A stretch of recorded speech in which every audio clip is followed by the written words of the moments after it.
Hello friends, ಇದು ನೆನ್ನೆದೇ continuation blog. ಇದು ಚಿನ್ನಿ ತಿಂಡಿ ತಿಂದು ಅವಳು ಸ್ನಾನ ಮಾಡ್ತಾ ಇದ್ಲು. ಹಾಗೆ ನಾನು ನಮ್ಮ ಮನೆಯವರು ಕಳಲೆ ತಂದಿದ್ದರು. ತುಂಬ ದಿನ ಆಗಿತ್ತು ಕಳಲೆ. ಇವಾಗ ಮಳೆಗಾಲ ಅಲ್ವಾ, ಇದು ಎಂಥ ಮಳೆಗಾಲನೋ ಗೊತ್ತಿಲ್ಲ. ಈ ಟೈಮಲ್ಲಿ ಯಾವಾಗಲೂ ಕಳಲೆ ಸಿಗುತ್ತೆ ನಮ್ಮ ಮಲೆನಾಡಲ್ಲಿ. ಅದರಲ್ಲೂ ಎಲ್ಲರ ಮನೆಯಲ್ಲೂ ಇದು ಕಳಲೆ ತಿಂತಾರೆ. ನಾನು ಅಷ್ಟೇ ನಮ್ಮ ಮನೆಯವ್ರಿಗೆ ಹೇಳ್ತಾಯಿದ್ದೆ ತನ್ನಿ ಅಂತೇಳಿ. ಇವತ್ತು ಅವರಿಗೆ ಮುಹೂರ್ತ ಕೂಡಿ ಬಂದಿದೆ. ಅಮ್ಮ ತುಂಬ ಹೇಳ್ತಾಯಿದ್ರು, ಊರಲ್ಲಿ ತುಂಬ ಜನ ಮಾರೋಕ್ಕೆ ಬರ್ತಾಯಿದ್ದಾರೆ ಕಣೆ, ತಗೊತೀನಿ ಬೇಕಿದ್ರೆ ನೀವು ಬನ್ನಿ ಅಂತ ಇದ್ದರು. ನಾನು ಈ ಕಳಲೆ ಒಯ್ಯೋದಕ್ಕೆ ಮತ್ತೆಂತಾಕೆ ಒಂದು 500 ರೂಪಾಯಿ ಖರ್ಚು ಮಾಡ್ಕೊಂಡು ಊರಿಗೆ ಹೋಗೋದು ಅಂತ ಹೇಳ್ತಾ ಇದ್ದೆ. ನಮ್ಮನೆಯವ್ರು ಯಾವಾಗಲೂ ಮುಂಚೆನೇ ತರ್ತಾಯಿದ್ರು. ಈ ವರ್ಷ ಯಾಕೋ ಗೊತ್ತಿಲ್ಲ, ಅವರು ಬ್ಯುಸಿ ಆದರು. ಹಾಗಾಗಿ ನಮಗೆ ಕಳಲೆ ಸಿಕ್ಕಿರಲಿಲ್ಲ. ಈಗ ಸಿಕ್ಕಿದೆ. ಅದನ್ನು ಫಸ್ಟು ಈ ಥರ ಮೇಲಿನ ಸಿಪ್ಪೆ ಎಲ್ಲ ತೆಗೆದು ಕ್ಲೀನಾಗಿ ತೊಳಿಬೇಕು. ತುಂಬ ಮಣ್ಣಿರುತ್ತೆ. ತೊಳೆದ್ಬಿಟ್ಟು ಈ ಥರ ರೆಡಿ ಮಾಡಿ ಇಟ್ಕೊತಾ ಇದ್ದೀವಿ. ಮೇಲ್ಗಡೆ ಸಿಪ್ಪೆನ ದನಗಳಿಗೆ ಹಾಕಬಾರ್ದು. ಹಾಗಾಗಿ ಅದನ್ನು ನಾವು ಒಂದು ಚೀಲ ಕಟ್ಟಿ ಒಂದು ಮರದಲ್ಲಿ ಇಟ್ಟಿರ್ತೀವಿ ಯಾವಾಗಲೂ ಅಷ್ಟೇ. ಅದು ಹಿಂದಿಂದನೂ ಇದೆ, ಅದು ತಿಂದರೆ ದನ ಸತ್ತೋಗುತ್ತೆ ಅಂತ. ಏನೋ ಗೊತ್ತಿಲ್ಲ, ಕೆಲವೊಂದು ಕಡೆ ನಾನು ಪೇಟೆಲೆಲ್ಲ ಎಸ್ತಿರ್ತಾರೆ, ಆವಾಗ ದನ ತಿಂತಾ ಇರುತ್ತೆ. ಏನಾಗುತ್ತೋ ಏನೋ ಗೊತ್ತಿಲ್ಲ. ಒಟ್ಟು ನಮ್ಮಲ್ಲಿ ಗೊಬ್ಬರ ಗುಂಡಿಗೆ ಹಾಕ್ತಾ ಇದ್ವಿ. ಇಲ್ಲಿ ನಮಗೆಲ್ಲ ಗೊಬ್ಬರ ಗುಂಡಿ ಇಲ್ಲಲ್ಲ, ಹಾಗಾಗಿ ಈ ಥರ ಅಲ್ಲೊಂದು ಮರಕ್ಕೆ ಕಟ್ಟಿ ಹಾಕ್ತೀವಿ.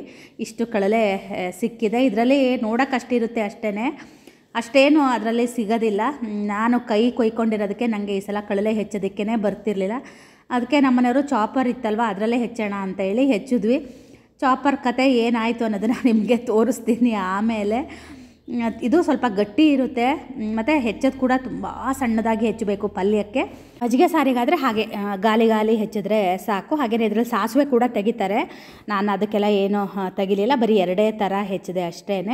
ನೀವೆಲ್ಲ ಯಾವ್ಯಾವ ಥರ ಹೆಚ್ಚುತ್ತೀರಾ ಅಂತ ನನಗೆ ಕಮೆಂಟಲ್ಲಿ ತಿಳಿಸಿ. ಮತ್ತು ಮೆಟ್ಕತ್ತಿ ಏನಾಗಿತ್ತು ಗೊತ್ತಾ, ಈ ಸಲ ಬರೀ ಹಲಸಿನ ಹಣ್ಣು ಹೆಚ್ಚಕ್ಕೆ ಬರ್ತಿರ್ಲಿಲ್ಲ, ಆ ಥರ ಆಗಿದೆ. ಅದನ್ನು ಒಂದಿನ ಕ್ಲೀನಾಗಿ ಗ್ಯಾಸಲ್ಲಿ ಇಟ್ಬಿಟ್ಟು ಸುಟ್ಟು ಅದ್ರ ಮೇಣ ಎಲ್ಲ ತೆಗಿಬೇಕು. ನೋಡ್ಬೋದು ಎಷ್ಟು ಅದರಲ್ಲಿ ಹತ್ತಿದೆ ಅಂತ ಹೇಳಿ.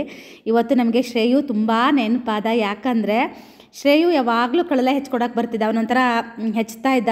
ನೀವು ಹೋದ ವರ್ಷದ ವೀಡಿಯೋ ಎಲ್ಲ ನೋಡಿದ್ರೆ ಚಾಕುದಲ್ಲಿ ಅವನೇ ಹೆಚ್ಚೋದು ಕಲಿಸಿದ್ದು ನಮಗೆ. ಆ ಥರ ಹೆಚ್ಚೋದಕ್ಕೆ ತುಂಬ ಈಸಿಯಾಗಿ ಬರುತ್ತೆ. ಇವತ್ತು ಅವನನ್ನು ತುಂಬ ಮಿಸ್ ಮಾಡ್ಕೊಂಡ್ವಿ. ಚಿನ್ನಿ ಬೇರೆ ಬಂದಿದ್ದಾಳಲ್ವ, ಹಾಗಾಗಿ ಶ್ರೇಯು ಇಲ್ಲಲ್ಲ, ಹಾಗಾಗಿ ಅವ್ರ ಡ್ಯಾಡಿ ಅವಳನ್ನು ಬಾಬಾ ಅಂತ ಹೇಳಿ ಅವರೇ ಕರೆಸ್ಕೊಂಡ್ರು. ನಾನು ಮಜ್ಜಿಗೆ ಸಾರಿಗೆ ಹೆಚ್ಕೊತಾ ಇದ್ದೀನಿ. ನೀವೆಲ್ಲ ಕಳಲೆ ತಿಂದ್ರಾ ಅಂತ ನನಗೆ ಕಮೆಂಟಲ್ಲಿ ತಿಳಿಸಿ. ನಮ್ಮ ಮನೆಯವರಿಗಂತೂ ತುಂಬ ಅಂದರೆ ತುಂಬ ಇಷ್ಟ ಈ ಕಳಲೆ. ಜಾಸ್ತಿ ಪಲ್ಯ ಮಾಡು ಅಂತಿರ್ತಾರೆ. ಇದರಲ್ಲಿ ನಾನು ಮಜ್ಜಿಗೆ ಸಾರು ಒಂದು ಮೊಸರುಗಾಯಿ ಥರ ಮಾಡ್ತೀನಿ, ಅದು ಕೂಡ ಚೆನ್ನಾಗಿರುತ್ತೆ. ಅದನ್ನ ಅಜ್ಜಿ ಮಾಡ್ತಾಯಿದ್ರು, ಅದನ್ನು ಮಾಡಿದ್ದೀನಿ. ಅದ್ರ ರೆಸಿಪಿ ಕೂಡ ನಿಮ್ಮ ಜೊತೆ ಶೇರ್ ಕೂಡ ಮಾಡಿ. ಕಳಲೆ ಹೆಚ್ಚೋದಂದರೆ ಒಂದು ಸಂಭ್ರಮ ಥರ. ಅವಾಗೆಲ್ಲ ನಮ್ಮ ಅಜ್ಜಿಯವರು ಹೆಚ್ಚುತ್ತಾ ಕೂರ್ತಾಯಿದ್ರು. ಎಷ್ಟು ಹೆಚ್ಚುತ್ತಾ ಇದ್ರು ಗೊತ್ತಾ, ದನ ಕಾಯೋರು. ಅವಾಗೆಲ್ಲ ದನಗಳು ಹಾಗೆ ಇರ್ತಾಯಿತ್ತಲ್ವ, ದನ ಎಮ್ಮೆ ಎಲ್ಲ. ದನ ಕಾಯೋರು ಯಾವಾಗಲೂ ತೊಗೊಬರೋರು. ಇವಾಗ ಇದನ್ನು ಕೂಡ ದುಡ್ಡಿಗೆ ಮಾರೋ ಥರ ಆಗಿದೆ. ನಮ್ಮ ಮನೆಯವರು ದುಡ್ಡು ಕೊಟ್ಟೆ ತೊಗೊಬಂದಿರೋದು. ನಮ್ಮಮ್ಮ ಅವತ್ತು ಹೇಳ್ತಾಯಿದ್ರು 20 ರೂಪಾಯಿಗೆ ಒಂದು ಕಳಲೆ ಅಂತ ನಾವು ಏನೋ ಹೇಳ್ತಾಯಿದ್ರು. ನೋಡಿ ಎಂಥ ಕಾಲ ಬಂದಿದೆ. ಎಲ್ಲದನ್ನು ದುಡ್ಡು ಕೊಟ್ಟು ಕೊಂಡು ತಿನ್ನೋ ಕಾಲ ಬಂದಿದೆ. ಎಲ್ಲ ಪೇಟೆಲಿರೋರಿಗೆ ಇದು ದುಡ್ಡು ಕೊಟ್ಟು ಕೊಳ್ಳಬೇಕು. ಆದರೆ ಹಳ್ಳಿಲಿರೋರು ನಾವು ಯಾವತ್ತೂ ದುಡ್ಡು ಕೊಟ್ಟು ಕೊಂಡಿಲ್ಲ. ಈಗಲೇ ಒಂದು 3-4 ವರ್ಷಗಳಿಂದ ದುಡ್ಡು ಕೊಟ್ಕೊಳ್ಳೋ ಕಾಲ. ಮುಂಚೆ ಎಲ್ಲ ಕೆಲಸದವರು ಅವರು ಇವರು ಹಾಗೆ ತಂದು ಕೊಡ್ತಾಯಿದ್ರು. ಇವಾಗ ಅದೇ ಕಾಲ ಬದಲಾಗಿದೆ. ಇವಾಗ ಚಾಪರಲ್ಲಿ ಹೆಚ್ಚೋದ್ರಿಂದ ತುಂಬ ಚೆನ್ನಾಗಿ ಆಗ್ತಾಯಿತ್ತು, ಮತ್ತು ಬೇಗ ಕೂಡ ಆಗ್ತಾಯಿತ್ತು.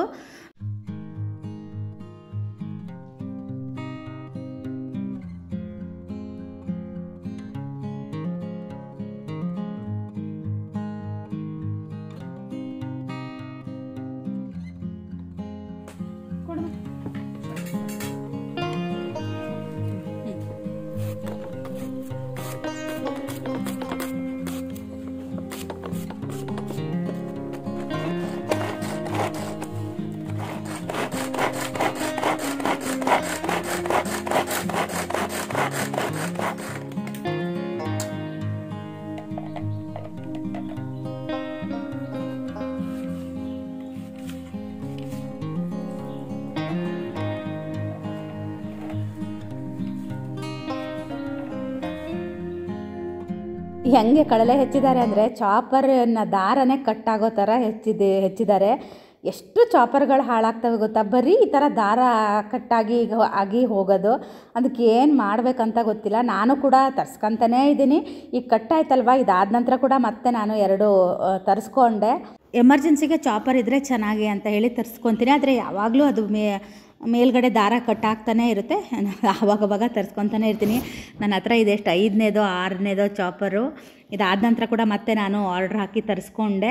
ಯಾಕೋ ಅಷ್ಟು ಚೆನ್ನಾಗಿ ಬರ್ತಾ ಇಲ್ಲ. ನಾನು ಅವತ್ತು ಮಿಕ್ಸಿ ಹೇಳಿದ್ದೆ ಅಲ್ಲ, ಆವಾಗ ತುಂಬ ಜನ ಹೇಳಿದರು, ಯಾವ್ಯಾವುದೋ ಮಿಕ್ಸಿಗಳ ಹೆಸರನ್ನ ಹೇಳಿದರು. ನನಗೆ ಪ್ರೀತಿ ಜೋಡಿಗೆ ತೊಗೊಳ್ಳೋಣ ಅಂತ ತುಂಬ ಆಸೆ ಇದೆ. ನೋಡೋಣ ಏನಾಗುತ್ತೆ ಅಂತ ಹೇಳಿ. ಯಾಕಂದರೆ ಅದನ್ನು ನನ್ನ ಚಿಕ್ಕಮ್ಮ ಕೂಡ ಯೂಸ್ ಮಾಡ್ತಾ ಇದ್ದಾಳೆ, ಚೆನ್ನಾಗಿದೆ ಅಂತ ಹೇಳಿದ್ಲು. ಹಾಗಾಗಿ ಈಗ ಕಳಲೆನ ನಾನು ಚೆನ್ನಾಗಿ ತೊಳೆದ್ಬಿಟ್ಟು ನೀರಲ್ಲಿ ನೆನೆಸ್ತೀವಿ. ಕೆಲವೊಬ್ರು ಏನು ಮಾಡ್ತಾರೆ ಅಂದರೆ ಅಕ್ಕಿ ತೊಳೆದಿರೋ ನೀರಿರುತ್ತಲ್ವ, ಅದರಲ್ಲಿ ಕೂಡ ನೆನೆಸ್ತಾರೆ. ನಾನು ಅಕ್ಕಿ ತೊಳೆದಿರೋ ನೀರಲ್ಲಿ ನೆನೆಸಲ್ಲ, ಈ ನೀರಲ್ಲೇ ನೆನೆಸ್ತೀನಿ. ದಿನ ಸಂಜೆ ನೀರನ್ನು ಚೇಂಜ್ ಮಾಡಿ ಬೇರೆ ನೀರನ್ನು ಹಾಕ್ತೀನಿ. ಅದು ಚೇಂಜ್ ಮಾಡ್ತಿದ್ರೆ ಒಂಥರ ವಾಸನೆ ಬರುತ್ತೆ, ಮತ್ತು ತುಂಬ ಹುಳಿ ಇರುತ್ತೆ. ಆ ನೀರು ಚೇಂಜ್ ಮಾಡಬೇಕು, ಇಲ್ಲಾಂದರೆ ಹುಳಿ ಆಗಿಬಿಡುತ್ತೆ ತುಂಬ. ಮತ್ತು ಕಳಲೆ ಏನು ಗೊತ್ತಾ, 2 ದಿನ ನೆನೆಸ್ಬೇಕು, 3ನೇ ದಿನ ಮಾಡಿಬಿಡ್ಬೇಕು ಪಲ್ಯನ. ಚಿನ್ನಿ ಹೋಗೋದ್ರೊಳಗೇ ಮಾಡೋಣ ಅಂತ ಹೇಳಿ ಅಂದ್ಕೊಂಡಿದ್ದೀನಿ. ನಮ್ಮ ಮನೆಯವರು ನಾಳೆನೇ ಮಾಡೋಕ್ಕೆ ಬರುತ್ತಾ ಅಂತ ಕೇಳಿದ್ರು. ನಂಗೆ ಸಿಟ್ಟು ಬಂತು, ಯಾಕಂದರೆ ಅವ್ರಿಗೆ ತುಂಬ ಇಷ್ಟ. ಅದು 1 ದಿನಕ್ಕೆ ಮಾಡೋದಿಲ್ಲ, ಒಂದು 2 ದಿನ ನಾನು ನೀರಲ್ಲಿ ನೆನೆಬೇಕು. ಅಪ್ಪ ಎಷ್ಟು ದೊಡ್ಡ ಕೆಲಸ ಮುಗೀತು ಅಂದರೆ, ಕಳಲೆ ಹೆಚ್ಚೋ ಕೆಲಸ ಇದೆಯಲ್ಲ, ತುಂಬ ದೊಡ್ಡ ಕೆಲಸ ಅದು. ಚಿನ್ನಿ ಇಡ್ಲಿ ಮಾಡು ಅಂತ ಹೇಳಿದ್ಲು ನೆಕ್ಸ್ಟ್ ಡೇ. ಹಾಗಾಗಿ ಇಡ್ಲಿ ಮಾಡೋದಕ್ಕೆ ಎಲ್ಲ ರುಬ್ಬಿ ರೆಡಿ ಮಾಡಿ ಇಟ್ಕೊತಾ ಇದ್ದೀನಿ. ಸಂಜೆ ಕಳಲೆ ಆಯಿತು ಮಾಡಿ, ಹಾಗೆ ಊಟ ಕೂಡ ಆಯಿತು ಮಾಡಿ ನಾವು. ಹಾಗೆ ಸಂಜೆ ಮೈದನ ಬರ್ತೀನಿ ಅಂತ ಹೇಳಿದ್ದ ಅಲ್ಲ, ಮಧ್ಯಾಹ್ನ ಅವನು ಊಟಕ್ಕೆ ಬರಲಿಲ್ಲ. ಹಾಗಾಗಿ ಸಂಜೆ ನಾನು ಸೊಪ್ಪಿನ ಸಾರು ಮಾಡೋಣ ಅಂತ ಹೇಳಿ ಸೊಪ್ಪಿನ ಸಾರಿಗೆ ಈಗ ಸೊಪ್ಪನ್ನ ಹೆಚ್ಚುತ್ತಾ ಇದ್ದೀನಿ. ಮಧ್ಯಾಹ್ನ ನಾವು ನೆನ್ನೆದೇ ಎಲ್ಲ ಇತ್ತು. ನಾನು ದೋಸೆ ತಿಂದೆ. ನಾನು ಚಿನ್ನಿ ಮೆತ್ತನ ಚಪಾತಿ ತಿಂದಳು, ನಾನು ದೋಸೆ ತಿಂದೆ. ಹಾಗಾಗಿ ನಾನು ಊಟ ಮಾಡಲಿಲ್ಲ. ನಮ್ಮ ಮನೆಯವರು ಸಾರಿತ್ತು, ಅವ್ರು ಅದರಲ್ಲೇ ಊಟ ಮಾಡಿದ್ರು.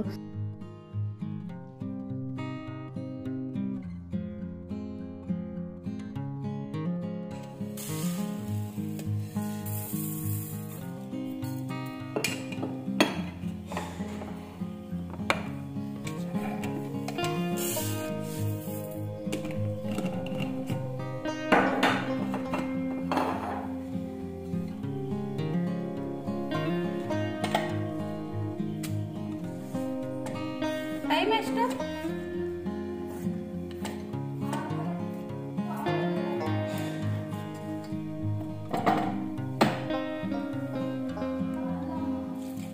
ಯಾಕೆ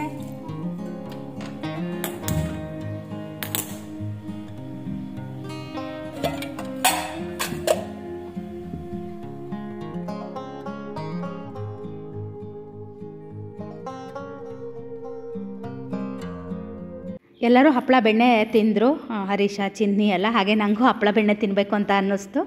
ಟೈಮ್ ನೋಡ್ಬೋದು 6:15 ಆಗಿದೆ. ಅಡುಗೆ ಮಾಡಬೇಕು. ಚಿನ್ನಿಗೆ ಎಕ್ಸಾಮ್ ಇತ್ತಲ್ಲ, ಹಾಗಾಗಿ ಅವಳು ಓದ್ತಾ ಇದ್ಲು. ಹರೀಶ ಅದೇನೋ ತಂದಿದ್ದಾನಪ್ಪ, ಅದು ಎಂಥದ್ದು ನನಗೂ ಅದು ಕರೆಕ್ಟಾಗಿ ಗೊತ್ತಿಲ್ಲ. ಮನೆಯೆಲ್ಲ ಖಾಲಿ ಮಾಡ್ತಾ ಇದ್ದಾನಲ್ಲ, ಎಲ್ಲ ವಸ್ತುಗಳನ್ನ ತಂದು ಇಲ್ಲಿ ಮನೆಯಲ್ಲಿ ಇಡ್ತಾ ಇದ್ದಾನೆ. ಅದನ್ನು ನಾಳೆ ಎಲ್ಲ ಸೆಟ್ ಮಾಡಿಕೊಡ್ತೀನಿ ಅಂತ ಹೇಳ್ತಾ ಇದ್ದ. ಅದೇ ಚಿನ್ನಿಗೆ ಯಾವ್ದಾದ್ರು ಮೂವಿ ಹಾಕು ನೋಡೋಣ ಅಂತ ಇದ್ದೆ. ಅಮೆಝಾನ್ ಪ್ರೈಮ್ದು ಇತ್ತಲ್ವ, ನನಗೆ ಶ್ರೇಯು ಹೋದಾಗಿಂದ ನಾವು ಒಂದಿನೂ ಅದನ್ನು ಹಾಕಿಲ್ಲ. ನಂಗೆ ಹಾಕಕ್ಕೆ ಹೋದರೆ ನಂಗೆ ಬರಲೇ ಇಲ್ಲ. ಹಾಗಾಗಿ ನಾವು ಒಂದು ಮೂವಿನೂ ನೋಡಲಿಲ್ಲ. ಆಮೇಲೆ ಚಿನ್ನಿಗೂ ಅದು ಯಾಕೋ ಬರಲೇ ಇಲ್ಲ, ಏನಾಯಿತೋ ಏನೋ ಗೊತ್ತಿಲ್ಲ. ನಾನವತ್ತು ಯಾವುದೋ ಹೀರಾಮಂಡಿ ನೋಡಿದ್ದೆ ಅಲ್ಲ, ಅದು ನೆಟ್ಫ್ಲಿಕ್ಸಲ್ಲಿ ಅಂತ ಹೇಳಿದ್ರು. ಹೌದು, ಅದು ನೆಟ್ಫ್ಲಿಕ್ಸಲ್ಲೇ. ನಾ ಹೇಳಬೇಕಿದ್ರೆ ಗೊತ್ತಿಲ್ಲ. ಇದು ಅಮೆಝಾನ್ ಪ್ರೈಮಲ್ಲೇ ನೆಟ್ಫ್ಲಿಕ್ಸು ಇತ್ತು. ನಂಗೆ ಅಷ್ಟೆಲ್ಲ ನಂಗೆ ಅದ್ರ ಬಗ್ಗೆ ಐಡಿಯಾ ಇಲ್ಲ. ಆದರೆ ಹೌದು, ನೆಟ್ಫ್ಲಿಕ್ಸಲ್ಲೇ ನಾನು ನೋಡಿದ್ದು. ಆನಂತರ ನಾನು ಮೊಬೈಲಲ್ಲಿ ನೋಡಿದೆ. ಈಗ ಸಾರು ಮಾಡ್ತಾಯಿದ್ದೀನಿ. ಬೇಳೆ ಕೂಡ ಬೇಯಿತು. ಈಗ ಸಾರು ಮಾಡೋಣ ಅಂತ ಇದ್ದೀನಿ. ಹಾಗೆ ನಾವು ಚೂರು ಅನ್ನ ಮಾಡ್ತೀನಿ, ಯಾಕಂದರೆ ಮೆತ್ತನ ಚಪಾತಿ ಕೂಡ ಇದೆ. ಹರೀಶ ಅವನು ಏನು ತಿಂಡಿ ತಿಂದ್ರೂ ಅವನೊಂಚೂರು ಅನ್ನ ಊಟ ಮಾಡ್ತಾನೆ. ಹಾಗಾಗಿ ಅವನಿಗಾಗಿ ಇದು ಸಾಂಬಾರು ಮಾಡ್ತಾಯಿದ್ದೀನಿ. ಒಂದೇ ಹೊತ್ತಿಗಾಗಷ್ಟು ಸ್ವಲ್ಪ ಸಾಂಬಾರು ಮಾಡ್ತೀನಿ. ನಾನೇನು ಗೊತ್ತಾ, ತುಂಬ ಕಮ್ಮಿ ಮಾಡಿದಾಗ ಎಲ್ಲರೂ ಊಟ ಮಾಡ್ತಾರೆ. ತುಂಬ ಜಾಸ್ತಿ ಮಾಡಿದಾಗ ಯಾರೂ ಊಟ ಮಾಡೋದಿಲ್ಲ. ಅವಾಗ ನನಗೆ ಎಂಥ ಸಿಟ್ಟು ಬರುತ್ತೆ ಗೊತ್ತಾ. ಮಾಡಿದ ಅಡುಗೆ ಪೂರ್ತಿ ಹಾಗೆ ಉಳಿದಾಗ ನಿಜ ಹೇಳ್ತೀನಿ, ನಂಗೆ ಏನು ಮಾಡಲಿ ಅನ್ನೋಷ್ಟು ಸಿಟ್ಟು ಬರುತ್ತೆ. ನಿಮಗೂ ಹಾಗೆ ಆಗುತ್ತಾ ಕಮೆಂಟಲ್ಲಿ ತಿಳಿಸಿ. ಹಾಗೆಯೇ ಇವತ್ತು ಇಷ್ಟು ಸಾಂಬಾರು ಮಾಡ್ತಾಯಿದ್ದೀನಿ. ಎಲ್ಲರೂ ಮೆತ್ತನ ಚಪಾತಿನೇ ತಿಂದರು. ಯಾರು ಹರೀಶ ಮಾತ್ರ ಚೂರು ಅನ್ನ ಊಟ ಮಾಡ್ದೆ ಅಷ್ಟೇ. ಸಾರು ಹಾಗೆ ಉಳಿತು. ಇದರಲ್ಲೂ ಕೂಡ ತುಂಬ ಲಿಮಿಟಾಗಿ ಮಾಡೋಕೆ ಅಡುಗೆ ಬರೋದಿಲ್ಲ. ಹೆಂಗೆ ಮಾಡೋಕ್ಕಾಗುತ್ತೆ ಅಲ್ವಾ. ಇಷ್ಟಿಷ್ಟೇ ಒಂದೇ ಲೋಟ ಏನೋ ಸೌಟಷ್ಟು 2 ಸೌಟಷ್ಟು ನನಗೂ ಮಾಡೋಕ್ಕೆ ಬರೋದಿಲ್ಲ. ಕಾಯಿ ಚಟ್ನಿ ಇಷ್ಟಿದೆ, ಇನ್ನೊಂಚೂರು ಕಾಯಿ ಚಟ್ನಿನ ಆಮೇಲೆ ಮಾಡೋಣ ಅಂತ ಹೇಳಿ ಕಾಯೆಲ್ಲ ತೆಗೆದು ಹೊರಗೆ ಇಟ್ಟಿದ್ದೀನಿ. ಸಾಂಬಾರು ಕೂಡ ರೆಡಿ ಆಯಿತು. ಸಾಂಬಾರಿಗೂ ಅಷ್ಟೇ ಚೂರು ಕಾಯಿನ ನಾನು ರುಬ್ಬಿ ಹಾಕಿದೆ. ನೋಡ್ಬೋದು ಎಷ್ಟು ಕಮ್ಮಿ ಮಾಡ್ತೀನಿ ಅಂದರೂ ಇಷ್ಟು ಸಾಂಬಾರು ಆಯಿತು. ಸಾಂಬಾರು ಮಾತ್ರ ತುಂಬಾ ಚೆನ್ನಾಗಾಗಿತ್ತು. ನಾನು ಕೂಡ 2 ಮೆತ್ತನ ಚಪಾತಿ ತಿಂದು ಒಂದೇ ಒಂದು ತುತ್ತಷ್ಟು ಅನ್ನ ಊಟ ಮಾಡಿದೆ. ಯಾಕಂದರೆ ನನಗೆ ಸೊಪ್ಪಿನ ಸಾರು ನೋಡಿದ ತಕ್ಷಣ ಮುದ್ದೆ ತಿನ್ನಬೇಕು ಅಂತ ಅನಿಸುತ್ತೆ.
ಇವತ್ತು ತಿಂಡಿ ಇಡ್ಲಿ ಅಲ್ಲ, ಹಾಗಾಗಿ ಬೆಳಗ್ಗೆ ಏನು ಹೆಚ್ಚಿಗೆ ಕೆಲಸ ಇರೋದಿಲ್ಲ. ಕಾಯಿ ಕೂಡ ತುರಿದು ಇಟ್ಕೊಬಿಡೋಣ ಅಂತ 1 ವಾರಕ್ಕಾಗಷ್ಟು ಕಾಯಿ ಕೂಡ ತುರಿದಿಟ್ಕೊತಾ ಇದ್ದೀನಿ. ಇದು ಏನಪ್ಪ ಅಂದರೆ ನೆನ್ನೆನೇ ಪತ್ರೊಡೆ ಮಾಡಬೇಕು ಅಂತ ಹೇಳಿದ್ದೆ. ಚಿನ್ನಿ ನಾನು ಬರಬೇಕಿದ್ರೇ ಮಾಡಿ ಇಟ್ಟಿರು ಮಮ್ಮಿ ಅಂತ ಹೇಳಿದ್ಲು. ನನಗೂ ಮಾಡೋಕ್ಕಾಗೇ ಇರಲಿಲ್ಲ. ಹಾಗಾಗಿ ಇವತ್ತು ಅವಳಿಗೆ ಮಧ್ಯಾಹ್ನಕ್ಕೆ ಪತ್ರೊಡೆ ಮಾಡಿ ಕೊಡೋಣ ಅಂತ ಹೇಳಿ ಮಾಡ್ತಾಯಿದ್ದೀನಿ. ಅವತ್ತು ಇದ್ರದ್ದು ರೆಸಿಪಿ ಕೂಡ ಶೇರ್ ಮಾಡಿದ್ದೆ. ಅವತ್ತು ಮಾಡಿದಾಗ ಇಷ್ಟು ಚೆನ್ನಾಗಾಗಿರಲಿಲ್ಲ. ಇವತ್ತು ಮಾತ್ರ ತುಂಬಾ ಚೆನ್ನಾಗಾಗಿತ್ತು ಪತ್ರೊಡೆ. ಇವತ್ತು ಸ್ವಲ್ಪ ಜಾಸ್ತಿನೇ ಮಾಡಿದ್ದೆ. ಅವಳಿಗೆ ಹೆಂಗಂದರೆ ಸಣ್ಣ ಪತ್ರೊಡೆ ಮಾಡಿ ಅದನ್ನು ಹಂಚಲ್ಲಿ ಕೂಡ ಅವಳು ಹಾಗೆ ಎಣ್ಣೆ ಹಾಕಿ ಫ್ರೈ ಮಾಡ್ಕೊತಾಳೆ. ಈ ಫಿಶ್ ಫ್ರೈ ಎಲ್ಲ ಮಾಡ್ತಾರಲ್ವ ಆ ಥರನೂ ಮಾಡ್ಕೊತಾಳೆ. ಹಾಗಾಗಿ ನಾನಿವತ್ತು ಸಣ್ಣದಾಗಿ ಮಾಡಿಕೊಡೋಣ ಅಂತ ಮಾಡಿಕೊಟ್ಟೆ. ಆಮೇಲೆ ನಾವು ಅವತ್ತು ದೇವಸ್ಥಾನಕ್ಕೆ ಹೋಗಿದ್ವಿ ಅಲ್ಲ, ಬರಬೇಕಿದ್ರೆ ಅಲ್ಲಿ ಮರಗೆಸ ಸಿಕ್ಕಿತ್ತಲ್ವ, ಅದನ್ನು ನಾನು ಕ್ಲೀನಾಗಿ ಟಿಶ್ಯೂ ಪೇಪರಲ್ಲಿ ಸುತ್ತಿ ಇಟ್ಟಿದ್ದೆ. ಅಂದರೆ ತೊಳೆದ್ಬಿಟ್ಟು ಚೆನ್ನಾಗಿ ಒರೆಸಿ ನಮ್ಮನೆಯವರಿಗೆ ಊರಿಂದ ತೊಗೊಂಡು ಬನ್ನಿ ಅಂತ ಹೇಳಿದ್ದೆ. ಅವರು ಯಾರು ಹೋಗ್ತಾರೆ ಹೆಂಗಿದ್ರು ಇದೆಯಲ್ಲ ಅದನ್ನು ಮಿಕ್ಸ್ ಮಾಡಿ ಇಲ್ಲಿ ಮನೆ ಹತ್ರ ಕೊಯ್ದುಬಿಟ್ಟು ಮಾಡು ಅಂತ ಹೇಳಿದ್ರು. ಇದು ನಾನು ಕೆಚ್ಚಿನ ಸೊಪ್ಪು ತೋರಿಸ್ತೀನಿ ಅಲ್ಲಿ ಮನೆ ಹತ್ರ ಇರೋದು. ಅದು ಏನಂದರೆ ತುಂಬ ಮೆತ್ತಗಾಗುತ್ತೆ. ಒಂದು 4 ಮರಗೆಸ ಹಾಕಿದ್ರೆ ಚೆನ್ನಾಗಿ ಬರುತ್ತೆ. ಹಾಗಾಗಿ ಮಧ್ಯಾಹ್ನ ನಮ್ಮ ಮನೆಯವರಿಗೆ ಆ ಸೊಪ್ಪಿನ ಸಾರು ಇದೆಯಲ್ಲ ಸ್ವಲ್ಪ ಮುದ್ದೆ ಮಾಡಿಕೊಡೋಣ ಅಂತ ಅಂದ್ಕೊಂಡೆ. ಕಾಯಿ ಕೂಡ ತುರಿದಾಯಿತು, ಹಾಗೆಯೇ ಪತ್ರೊಡೆ ಕೂಡ ನೆನೆಸಿ ಆಯಿತು. 1 ಗಂಟೆ ಇಲ್ಲ ಒಂದು 2 ಗಂಟೆ ನೆನಿಬೇಕು. ಯಾಕಂದರೆ ಕಡಲೆಬೇಳೆ ನೆನೆಯೋದು ಸ್ವಲ್ಪ ಟೈಮ್ ತೊಗೊಳುತ್ತೆ.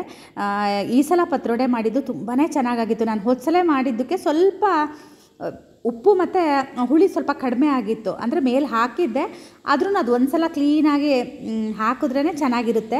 ನಾನು ಒಗ್ಗರಣೆ ಹಾಕಬೇಕಿದ್ರೆ ಕೂಡ ಸ್ವಲ್ಪ ಉಪ್ಪು ಹಾಗೆಯೇ ಹುಳಿ ಹಾಕಿ ಒಗ್ಗರಣೆ ಹಾಕ್ತೀನಿ. ಚೂರು ಖಾರದ ಪುಡಿನೂ ಹಾಕಿ, ಯಾಕಂದರೆ ಒಂದು ಸ್ವಲ್ಪ ಎಕ್ಸ್ಟ್ರಾ ಟೇಸ್ಟ್ ಕೊಡಲಿ ಅಂತ. ನಮ್ಮ ಚಿನ್ನಿ ಒಂದು ಚೂರು ಮನೆಯಲ್ಲಿ ಮಾಡಿರೋ ಸಾಂಬಾರು ಪುಡಿ ಕೂಡ ಹಾಕ್ಕೊತಾಳೆ. ಅದು ಹಾಗೆಯೇ ನಮಗೆ ಹೆಂಗೆ ಬೇಕೋ ಹಾಗೆ. ಕೆಲವೊಬ್ಬರು ನಿಂಬೆ ಹಣ್ಣನ್ನು ಕೂಡ ಹಿಂಡ್ಕೊಂಡು ಮೇಲ್ಗಡೆ ಕಾಯಿ ತುರಿ ಉದುರಿಸ್ಕೊಂಡು ತಿಂತಾರೆ. ಆನಂತರ ಕೆನೆ ಮೊಸರು ಜೊತೆ ತಿಂತಾರೆ. ಅದೊಂಥರ ಒಬ್ಬೊಬ್ಬರಿಗೆ ಅದು ವೇರ್ಡ್ ಕಾಂಬಿನೇಷನ್ ಅನಿಸ್ಬೋದು, ಆದರೆ ಅದೊಂಥರ ಚೆನ್ನಾಗಿ ಇರುತ್ತೆ. ಹಾಗೆಯೇ ಚಿನ್ನಿ ಡ್ಯಾಡಿಗೆ ತರೋದಕ್ಕೆ ಹೇಳು ಮಮ್ಮಿ ಅಂತ ಹೇಳಿದ್ಲು. ಮತ್ತು ತರೋದಕ್ಕೆ ಹೇಳೋದು ಏನು ಅಂತ ಹೇಳಿ ನಾನೇ ಸ್ವಲ್ಪ ವಡಕ್ಕೆ ಕೂಡ ಉದ್ದಿನಬೇಳೆ ನಾನು ನೆನೆಸಿದ್ದೆ. ನಾನು ಯಾವಾಗಲೂ ತಿಂಡಿ ಮಾಡಿದಾಗ ಏನು ತಿಂಡಿ ಅಂದಾಗ ಇಡ್ಲಿ ವಡ ಅಂತೀನಲ್ಲ, ನಾನು ಬಂದಾಗ ಯಾವಾಗೂ ಮಾಡೋದಿಲ್ಲ ಅಂತ ಹೇಳ್ತಾ ಇದ್ಲು. ನಮ್ಮನೆಯವ್ರಿಗೆ ಏನೋ ಗೊತ್ತಿಲ್ಲ, ಈಗ ಇಡ್ಲಿ ಮಾಡಿದಾಗೆಲ್ಲ ವಡ ಮಾಡು ಅಂತ ಹೇಳ್ತಾರೆ.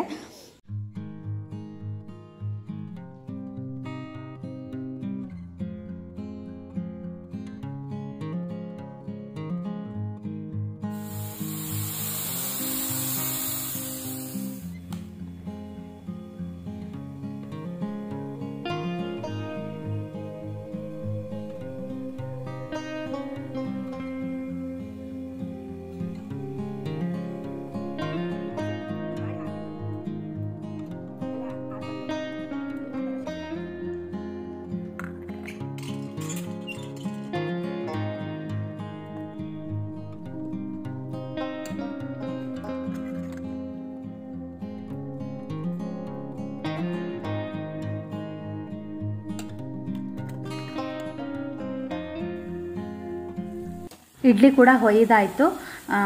ಈಗ ಸಾಂಬಾರಿಗೆ ಮಾಡ್ತಾಯಿದ್ದೀನಿ. ಸ್ವಲ್ಪ ಬಸಳೆ ಸೊಪ್ಪಿನ ಸಾಂಬಾರು ಮಾಡ್ತಾಯಿದ್ದೀನಿ. ತುಂಬ ಚೆನ್ನಾಗಾಗುತ್ತೆ ಇಡ್ಲಿಗೆ. ಹಾಗಾಗಿ ನಾನು ಯಾವಾಗಲೂ ಅದನ್ನೇ ಮಾಡೋದು, ಜಾಸ್ತಿ ಆಗಿಬಿಟ್ಟಿದೆ ಈಗ. ಆ ಕಡೆ ಸೊಪ್ಪು ಮತ್ತು ಬೇಳೆನ ಬೇಯೋದಕ್ಕೆ ಇಟ್ಟಿದ್ದೆ. ಈಗ ಒಗ್ಗರಣೆ ಕೂಡ ಆಯಿತು. ಅದಕ್ಕೇ ಅಚ್ಕಾರದ ಪುಡಿ, ಸಾಂಬಾರು ಪುಡಿ, ಸ್ವಲ್ಪ ಕಾಯಿನ ರುಬ್ಬಿ ಇದಕ್ಕೆ ಹಾಕ್ತಾಯಿದ್ದೀನಿ. ಈ ಸಾಂಬಾರು ಒಂಥರ ಚೆನ್ನಾಗಾಗುತ್ತೆ. ನಾನು ಆವಾಗ ಒಂಥರ ರುಬ್ಬಿ ಮಾಡ್ತಾಯಿದ್ದೆಲ್ಲ, ಅದಕ್ಕಿಂತಲೂ ನಮಗೆಲ್ಲರಿಗೂ ಈ ಸಾಂಬಾರು ಇಷ್ಟ ಆಗುತ್ತೆ. ಆದರೆ ಸ್ವಲ್ಪ ಬೇಳೆ ಜಾಸ್ತಿ ಹಾಕಬೇಕಾಗುತ್ತೆ ಅಷ್ಟೇ.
ಎಲ್ಲರದು ತಿಂಡಿ ಆಯಿತು. ನಾನು ಹೋಗಿ ಕೆಸಿನ ಸೊಪ್ಪನ್ನ ಕೊಯ್ಕೊಬಂದು ತೊಳ್ಕೊಬಂದೆ. ಈ ಥರ ದೊಡ್ಡ ಎಲೆನ ಕೆಳಗಿಟ್ಬಿಟ್ಟು ಆನಂತರ ನಾನು ಮರಗೆಸ ಇರುತ್ತಲ್ವ ಅದನ್ನು ಅದ್ರ ಮೇಲೆ ಇಡ್ತಾ ಬರ್ತೀನಿ. ನಿಜವಾಗ್ಲೂ ಮರಗೆಸ ಎಲ್ಲ ತಿಂದರೆ ತುಂಬ ಒಳ್ಳೆಯದು. ಯಾಕಂದರೆ ಅದಕ್ಕೆ ಏನು ನಾವು ಗೊಬ್ಬರ ಆಗಲಿ ಏನೂ ಹಾಕಿರೋದಿಲ್ಲ. ಎಷ್ಟು ಆರ್ಗ್ಯಾನಿಕ್ ಅಂದರೆ ಇಷ್ಟು ಆರ್ಗ್ಯಾನಿಕ್ ಆಗಿರೋದನ್ನ ನಾನು ಎಲ್ಲೂ ನೋಡೇ ಇಲ್ಲ ಅನ್ಬೋದು. ಯಾಕಂದರೆ ನೀವು ನನ್ನ ಹಳೆ ವಿಡಿಯೋ ನೋಡಿದ್ರೆ ಗೊತ್ತಾಗಿರ್ಬೋದು ನಿಮಗೆ. ಮರದ ಮೇಲ್ಗಡೆ ಅದು ಬಿದ್ದು ಹುಟ್ಟಿತ್ತು. ಅಲ್ಲಿ ಯಾರು ಗೊಬ್ಬರ ಮಣ್ಣು ಎಲ್ಲ ಹಾಕ್ತಾರೆ ಅಲ್ವಾ, ಅದು ಯಾವಾಗಲೂ ಅಷ್ಟೇ. ಮರಗೆಸ ಮಾತ್ರ ಮರದ ಮೇಲೇ ಬಿದ್ದಿರುತ್ತಲ್ವ ಮರ, ಅದ್ರ ಮೇಲೇ ಜಾಸ್ತಿ ಆಗುವಂಥದ್ದು. ನಮ್ಮನೆಯವರು ತಂದು ಇಲ್ಲಿ ಹಾಕ್ಕೊಂಡಿದ್ದಾರೆ. ಅದು ಒಂದು 5-6 ಎಲೆ ಸಿಗುತ್ತೆ. ಯಾರಾದರೂ ಅದನ್ನು ಕದ್ಕೊಂಡು ಹೋಗ್ಬಿಡ್ತಾರೆ. ಅದು ಯಾರು ನೋಡ್ಕೊಂಡಿದ್ದಾರೋ ಏನೋ ಅಂತ ಗೊತ್ತಿಲ್ಲ. ನಮಗೆ ಸಿಗೋದು ಅಪರೂಪ. ಈ ಸಲ ನಾನು ಹೋಗಿ ಕೊಯ್ಕೊಂಡು ಬಂದೆ. 2 ಎಲೆ ಸಿಕ್ತು. ಈ ಸಲ ದೊಡ್ಡ ಎಲೆ ಬಿಟ್ಟಿತ್ತು. ಹೋಸಲ ದಪ್ಪ ಈ ಥರ ಕಡುಬು ಮಾಡಿದ್ದೆ ಅಲ್ವಾ. ಈ ಸಲ ನೋಡಿ ಈ ಥರ ಸಣ್ಣದಾಗಿ ಮಾಡಿದ್ದೀನಿ. ಇದನ್ನು ಹಾಗೆ ಹೆಚ್ಚಿ ಕೂಡ ಮಾಡ್ಬೋದು. ಕೆಲವೊಂದು 2 ದೊಡ್ಡ ಮಾಡಿದ್ದೀನಿ, 2 ಸಣ್ಣದನ್ನು ಮಾಡಿದ್ದೀನಿ. ಇಷ್ಟು ಪತ್ರೊಡೆ ಆಯಿತು. ಈ ಸಲ ಪತ್ರೊಡೆ ನಿಜವಾಗ್ಲೂ ತುಂಬಾ ಚೆನ್ನಾಗಾಗಿತ್ತು. ಆದರೆ ನಿಮಗೆ ವೀಡಿಯೋ ಮಾಡಿ ತೋರಿಸೋದಕ್ಕೆ ನಾ ಮಾಡಲೇ ಇಲ್ಲ, ಮರ್ತೇ ಹೋಯಿತು. ಚಿನ್ನಿ ಮಧ್ಯಾಹ್ನ ಬೇಯ್ತಿದ್ದಂಗೆ ಅದನ್ನು ಹೊರಗೆ ತೆಗೆದಿಟ್ಕೊಂಡು ಒಗ್ಗರಣೆ ಹಾಕ್ಕೊಂಡು ತಿಂದು. ಪತ್ರೊಡೆ ಮಾಡಿದಾಗ ಅದಕ್ಕೆಷ್ಟು ಮನೆ ಗಲೀಜಾಗುತ್ತೆ ಗೊತ್ತಾ. ನೋಡಿ ಎಲ್ಲಿ ನೋಡಿದ್ರೂ ಹಿಟ್ಟು ಹಾರಿರುತ್ತೆ. ಈಗ ಇದೆಷ್ಟನ್ನು ಕ್ಲೀನ್ ಮಾಡ್ಕೋಬೇಕು. ಚಿನ್ನಿಗೆ ಅದೇ ಒಂಚೂರು ಡೈನಿಂಗ್ ಟೇಬಲ್ ಎಲ್ಲ ಒರೆಸ್ಕೊಡು ಅಂತ ಹೇಳಿದೆ. ಆ ಹೂವಿನ ಇದು ಕೂಡ ಹೂವೆಲ್ಲ ಹಾಳಾಗಿತ್ತು, ಅದೆಲ್ಲ ತೆಗಿ ಅಂತ ಹೇಳಿದೆ. ಪಾತ್ರೆ ನೋಡಿ ಎಷ್ಟಿದೆ ಅಂತ. ಇಡ್ಲಿ ಮಾಡಿದಾಗ ಇದಿಷ್ಟು ಪಾತ್ರೆಗಳಾಗುತ್ತೆ. ಈಗ ಇದಿಷ್ಟು ಪಾತ್ರೆಗಳನ್ನ ತೊಳ್ಕೊಂಡು ಮಧ್ಯಾಹ್ನ ಏನು ಅಡುಗೆ ಮಾಡೋದಿಲ್ಲ, ಯಾಕಂದರೆ ಹರೀಶ ಇರೋದಿಲ್ಲ ಅಂತ ಹೇಳ್ದೆ. ಸಾಂಬಾರು ಇದೆ, ಹಾಗೆ ಸೊಪ್ಪಿನ ಸಾರು ಕೂಡ ಇದೆ. ಚಿನ್ನಿಗೆ ಸ್ವಲ್ಪ ಮ್ಯಾಂಗೋ ಮಿಲ್ಕ್ ಶೇಕ್ ಮಾಡಿಕೊಡೋಣ ಅಂತ ಮಿಲ್ಕ್ ಶೇಕ್ ಕೂಡ ಮಾಡಿಕೊಟ್ಟೆ. ಹಾಗೆಯೇ ಇವತ್ತಿನ ವ್ಲಾಗ್ನ ಕೂಡ ಇಲ್ಲಿಗೆ ಮುಗಿಸ್ತಾ ಇದ್ದೀನಿ.